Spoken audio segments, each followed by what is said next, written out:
धमाके तो बहुत छोटे हैं, बड़ी फिल्म का छोटा सा ट्रेलर है। असली धमाका तो अब होने वाला है और धमाका करेगा ईरान।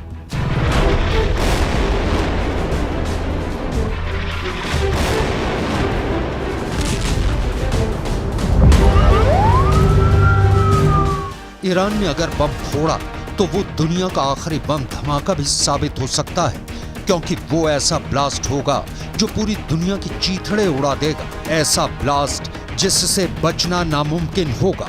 डर है कि ईरान सीधा परमाणु बम फोड़ेगा और वो परमाणु बम का टाइमर सेट कर चुका है।